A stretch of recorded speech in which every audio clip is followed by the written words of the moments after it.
paz seja convosco, boa noite a todos. Se vocês puderem, se coloquem em pé por um instante para nós agradecermos a Deus pela oportunidade de nós estarmos aqui. Por favor, feche os seus olhos e vamos agradecer. Pai Todo-Poderoso, muito obrigado, Senhor, por esta reunião de ministério. Obrigado, Pai querido, por esta região eclesiástica 1003. Obrigado pelos pastores titulares. Obrigado pelos pastores e pastoras auxiliares. Que o Senhor possa abençoar a todos de uma forma extraordinária, Pai. Que a Tua bênção esteja sobre esta reunião. Que o Senhor derrame graça sobre nós. É o que eu te peço, em nome de Jesus. Amém. E graças a Deus. Podemos assentar em nome de Jesus. Quero explicar para vocês como é que nós estamos acostumados a fazer a nossa reunião. A nossa reunião ela tem três partes. A primeira é esta palavra que nós estamos no livro do Luciano Subirá, Graça Transformadora. Hoje nós estamos na palestra de número 9, no capítulo 14. Como nós estamos hoje iniciando um novo ciclo aqui em Vitória, todas essas outras palestras estão no meu canal César Cândido. Se vocês quiserem ir lá e assistirem as outras, estou gravando essa aqui, que vai entrar também lá. Qual foi o objetivo de eu dar um livro desse para cada pessoa? É porque nós estamos vivendo um tempo onde se discute muito sobre a questão da graça. Se é permitido fazer tudo porque nós estamos na graça. E aí, o Luciano Subirá traz muito bem nesse livro a discussão sobre esse assunto e ele aprofunda, porque hoje os membros, as pessoas, vêm nos perguntar sobre isso. Até na internet tem muitas questões relacionadas a isso. Esse foi o objetivo de eu trazer esse livro. Hoje nós estamos no capítulo 14, Liberdade Responsável. E aí aqui, vocês vão acompanhar comigo. É rápido, tá bom? Só para vocês saberem, nós não vamos demorar aqui. Aí eu creio que da onde você está, dá para ler tranquilamente. O nosso Pai Celestial também nos concedeu em Cristo Jesus liberdade. Contudo, Ele espera igualmente que exerçamos liberdade com responsabilidade.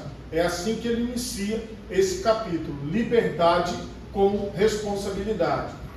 Isso se evidencia pelo fato de que as Escrituras revelam, por um lado, que Cristo veio nos trazer liberdade e que, por outro lado, devemos exercer essa liberdade de forma responsável. Se não agirmos corretamente com a liberdade que recebemos, corremos o risco de anulá-la e assim retornar à escravidão anterior. Veja que essa visão do pastor Luciano Subirá é uma visão arminiana, dentro daquele contexto de que, se a pessoa não permanecer, se ela apostatar da fé, ela pode se desviar dos caminhos do Senhor. Nós não acreditamos que a pessoa que está na igreja e de repente se afaste ou se desvie ou se distancie dos caminhos do Senhor, lá na frente ela pode retornar? Até pode, mas no momento em que ela abandona Cristo, ela cai naquele contexto bíblico de que a pessoa apostatou da fé, abandonou a fé. Ele vai discorrer mais sobre isso aqui. Os Gálatas cometeram esse erro voltando à lei e dessa forma caíram da graça. Gálatas 5:4. No entanto, Pedro destaca que muitos retrocederam pela volta ao pecado de onde haviam sido libertos e assim tornaram seu último estado pior do que o primeiro. Esse texto ele é bastante claro nessa questão da pessoa cair da graça. Se tendo escapado das contaminações do mundo, por bem do conhecimento de nosso Senhor e Salvador Jesus Cristo, encontram-se novamente nelas, enredados e por elas dominados. Então, estão em pior estado do que no princípio. teria sido melhor que não tivessem conhecido o caminho da justiça, do que depois de o terem conhecido, voltarem as costas para o santo mandamento que lhes foi transmitido. Confirma-se neles que é verdadeiro o provérbio: o cão volta ao seu vômito e ainda a porca volta a revolver-se na lama. 2 Pedro 2, 20 a 22. Então veja que esse texto é claro daquela pessoa que abandona ou daquela pessoa que retorna para o mundanismo. Então, texto bíblico claro, sem nenhum tipo de dúvida. É importante destacar que a liberdade, a libertação como ato divino vem por meio da palavra de Deus. E é isso aqui que é uma coisa que a gente faz muito, que é todos os dias na igreja nós pregamos, nós ensinamos, nós falamos. É a pregação das Escrituras que ilumina os olhos do cego espiritual, João 9,39, que ativa a fé no coração, Romanos 10,17, e que nos conduz à vida eterna, João 5, 24 e 39. Contudo, é igualmente relevante ressaltar que o exercício da liberdade responsável, que também pode ser classificado como manutenção da liberdade, ou seja, a comissão que recai sobre os homens, também se dá por meio da palavra de Deus. Portanto, podemos dizer que as Escrituras são tanto um meio de obtenção como de preservação da liberdade oferecida aos homens. À medida que você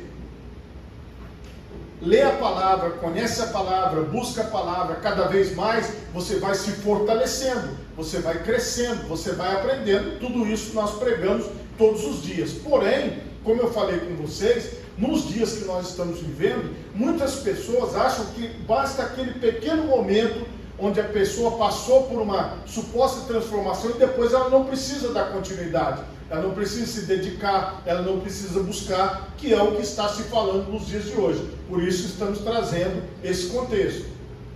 Cremos ser esta a razão pela qual Tiago, inspirado pelo Espírito Santo, classifica a palavra de Deus como lei perfeita e lei que traz liberdade. Mas o homem que observa atentamente a lei perfeita que traz a liberdade e persevera na prática dessa lei, não esquecendo o que ouviu, mas praticando, será feliz naquilo que fizer. Tiago 1,25. Naquele momento percebi que, semelhantemente, o Espírito Santo fazia arder no meu coração a convicção de que o fato de Deus nos ter concedido liberdade de escolha não significa uma emancipação da dependência a Ele. Ao mesmo tempo que o Senhor nos dá condições de permanecer ou não, o Senhor também nos mostra, e Ele vai mostrar aqui, que nós somos totalmente dependentes dEle. Então, todo momento nós temos que estar orando, pedindo ao Senhor que nos abençoe, que nos ajude. Como eu falei, tudo isso nós praticamos e ouvimos. O problema são as pessoas que estão aí ligadas nessa questão da internet, ouvindo todas as coisas que não são verdadeiras e que acabam iludindo as pessoas, e por isso que nós temos que nos preparar. A rebeldia e a autossuficiência afastaram o homem do Criador desde o início. No entanto, a sujeição a Deus e a dependência dele devem ser vividas intensamente por todos os cristãos, que é isso que nos faz estar aqui, por exemplo. É isso que nos faz estar em oração todos os dias, lendo a palavra todos os dias, buscando ao Senhor todos os dias. Devemos, portanto, distinguir certo nível de autonomia, de independência. Isso é liberdade responsável. Veja que ele vai bater o tempo todo nesse capítulo 14 sobre liberdade responsável. Então aqui eu preciso compreender que eu tenho liberdade, mas eu tenho responsabilidade dentro dessa liberdade. E é isso que nós temos que estar sempre ensinando as pessoas dentro da visão aqui do Luciano Subirá. Infelizmente, porém, alguns têm se deixado levar pelo engano de uma graça distorcida e dessa forma optam por uma liberdade irresponsável. E é esse o ponto praticamente do livro todo. É discutir a liberdade responsável. Porém, o que está sendo dito, e a internet está cheia disso, é sobre a liberdade irresponsável. Como se eu sou livre, e tem muitas canções que falam sobre isso, e as pessoas confundem o que é essa liberdade que tanto se fala nos dias de hoje. Charles Swindoll, referência na literatura cristã contemporânea, comenta esse tipo de comportamento.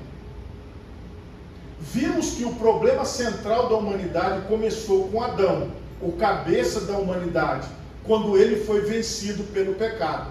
O apóstolo Pedro afirmou: o homem é escravo daquilo que o domina, 2 Pedro 2,19. Vale realçar que a raiz do distúrbio pecaminoso era a natureza humana. Não se deve confundir o problema do pecado da humanidade como se tratasse meramente de ações erradas. Os atos pecaminosos originam-se na natureza pecaminosa. E esse estudo sobre o que é o pecado realmente, o que é o pecado original, o que são os pecados, ele vai dar uma passada aqui, mas é uma literatura mais profunda. Por isso eu recomendo que você leia o capítulo 14 completo, para vocês entenderem o todo disso. Como eu falei, aqui a gente dá só uma passada para despertar o nosso raciocínio. Cristo afirmou: pois do interior do coração dos homens vêm os maus pensamentos, as imoralidades sexuais, os roubos, os homicídios, os adultérios, as cobiças, as maldades, o engano, a devassidão, a inveja, a calúnia, a arrogância e a insensatez. Todos esses males vêm de dentro e tornam o homem impuro. Marcos 7, 21 a 23. Pecado aqui, veja, no singular, e pecados, entre aspas, no plural. Ele vai explicar isso agora. Um exemplo é a proclamação de João Batista acerca de Jesus, afirmando: vejam, é o Cordeiro de Deus que tira o pecado, no singular, do mundo. João 1,29. Presta atenção nessa parte. A população atual do globo terrestre gira em torno de 8 bilhões de pessoas. Mas o que dizer de todos os que já povoaram a face da terra ao longo dos anos?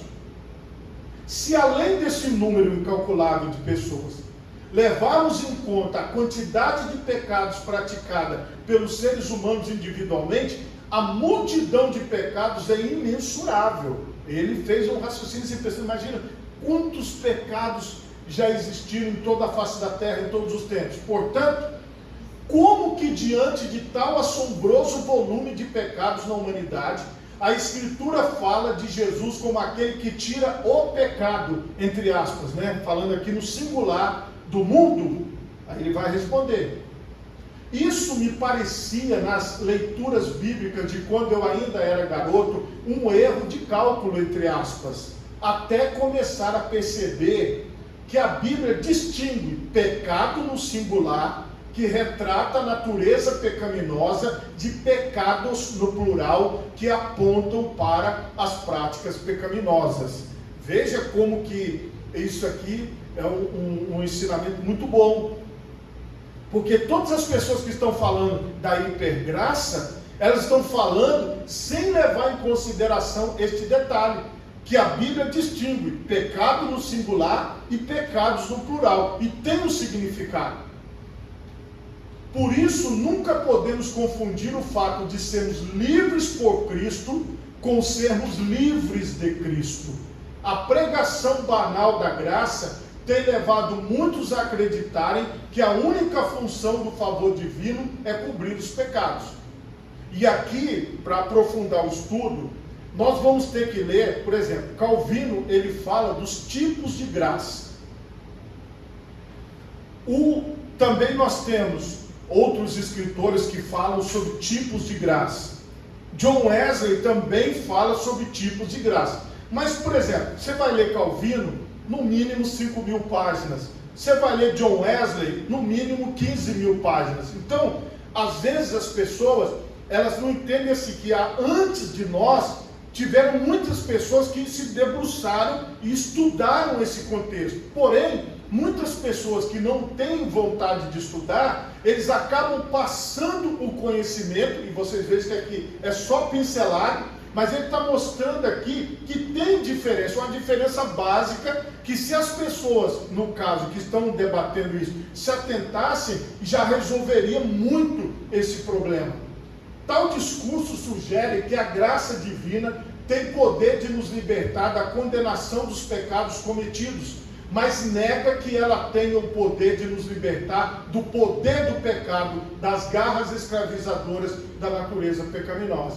Então a falsa doutrina diz o seguinte: não, você já foi perdoado, você foi liberto, mas você pode continuar no pecado, porque você vai pecar até você morrer. Esta é a visão distorcida. E é isso que o Luciano Subirá está mostrando no livro, que não podemos ir por esse caminho.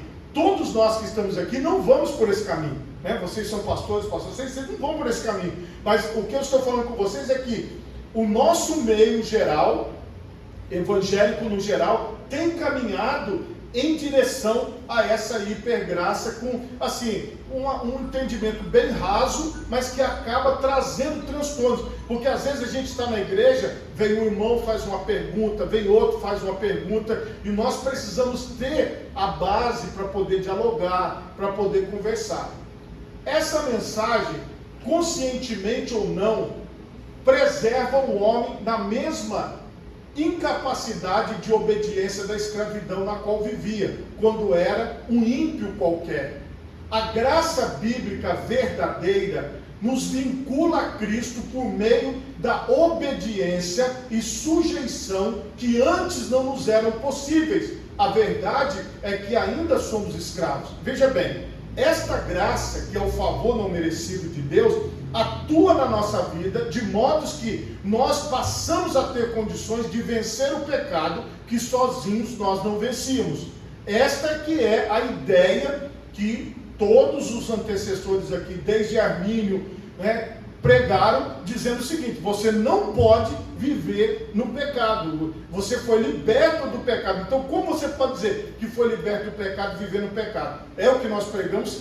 Mas nós estamos sendo contraditados a todo tempo na internet. Obviamente, não estamos mais debaixo do antigo ano. A diferença é que agora trocamos de senhorio. Paulo falou desse paradoxo. Pois aquele que, sendo escravo, foi chamado pelo Senhor, é liberto e pertence ao Senhor. Semelhantemente, aquele que era livre, quando foi chamado, é escravo de Cristo. 1 Coríntios 7, 22. Isso mostra que o escravo, naturalmente falando, é livre espiritualmente falando, e que, por outro lado, o livre, naturalmente falando, é escravo espiritualmente falando. Porque mesmo o fato da pessoa estar em Cristo não significa que ela vai viver no pecado, que é o óbvio para nós que pregamos dentro da doutrina arminiana. Ou seja, os escravos naturais foram libertos de sua prisão espiritual, ao passo que os naturalmente livres foram feitos escravos de Cristo, para a obediência a Cristo. A palavra de Deus esclarece que a fé que salva é aquela que nos leva a confessar Jesus como Senhor. Romanos 10, 9 e 10.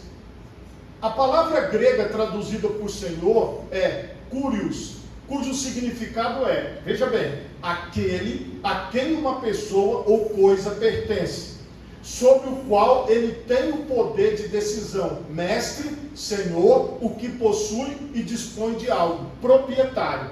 Então, o significado original mostra claramente que nós fomos libertos por Cristo para estarmos em obediência a Cristo. Fomos libertos, claro, do pecado. Esta era a expressão utilizada por um escravo para referir-se ao seu dono e define a natureza da nossa relação com Cristo.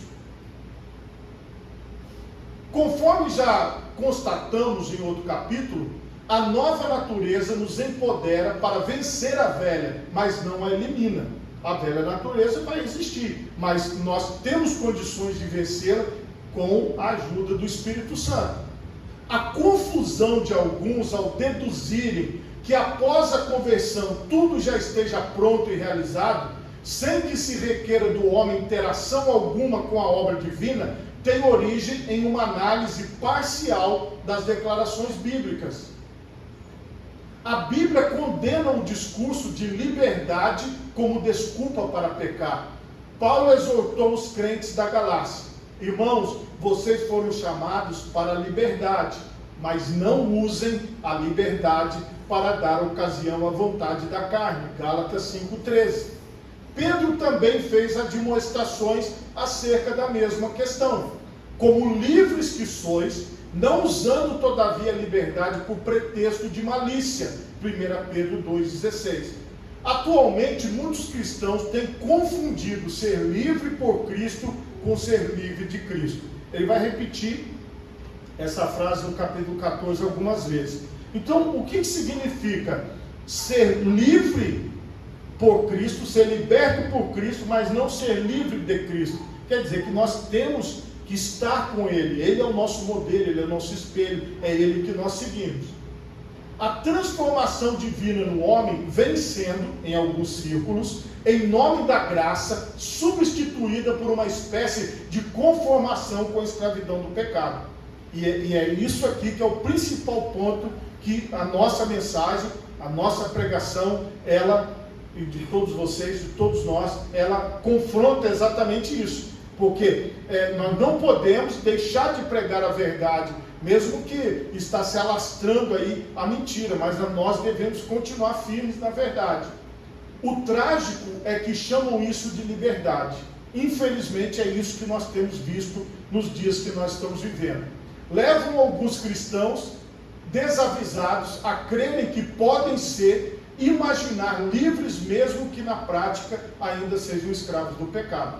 Então é um contexto que nós estamos vivendo nos dias atuais, e nós precisamos tomar o máximo de cuidado e orientar as pessoas para que elas não caiam nisso. Essa falsa liberdade é oferecida como desculpa para dar ocasião à vontade da carne e como pretexto da malícia. A verdade é que fomos libertos do pecado para obedecer à lei divina. Por isso, questionamos como foi possível confundir essa verdade a tal ponto de alguns deduzirem justamente o inverso, ou seja, que fomos libertos da lei para poder pecar. Então, assim, não dá para entender. Eu também concordo com o autor Luciano Subirá, mas aconteceu, né? Aconteceu e nós estamos vivendo nesse contexto. O Evangelho é algo que se vive não apenas de modo isolado, mas em contexto social. Justamente por isso, o apóstolo destaca que estava disposto a renunciar à liberdade que tinha como indivíduo de comer todas as coisas para uma restrição imposta pela lei do amor, entre aspas, evitando assim comer o que escandalizava o irmão, por quem Cristo morreu. Em contraste ao ensino bíblico que Paulo dizia e diz, e está na Bíblia, vemos cristãos que querem advogar uma liberdade da graça. E aí é um grande problema, que é o que eu tenho falado desde o início aqui com vocês. Para poderem fazer o que em suas palavras a religião condena. Então, em nome dessa frase, a religião condena, muitas pessoas acabam vivendo no pecado, infelizmente. Dessa forma, explicitamente contrária à orientação da palavra de Deus, tais pessoas atropelam quem quer que seja que aparente ser inimigo da liberdade que eles pretendem desfrutar. Por isso surgiram tantas situações como nós estamos vendo nos dias de hoje. O ponto principal aqui não é apenas deixar de fazer o que é errado, mas também evitar fazer o que é direito nosso, para que um cristão ainda fraco na fé, por causa da sua ignorância das verdades bíblicas, não venha a tropeçar. O apóstolo elucida isso na mesma epístola ao falar do que é lícito, embora não seja conveniente. Todo esse tipo de coisa nós vamos encontrar no dia a dia. Como eu disse a vocês, são apenas porções, e depois você vai ter oportunidade de refletir mais, de ler, de buscar este conhecimento. Se você pode, coloque as duas mãos na altura do seu coração, feche os seus olhos e oremos a Deus. Pai Todo-Poderoso, Neste momento, Senhor, eu quero te louvar e te bendizer, ó Pai, por esta reflexão, Senhor, que nós fizemos aqui neste momento, ó Deus. Abençoa todas as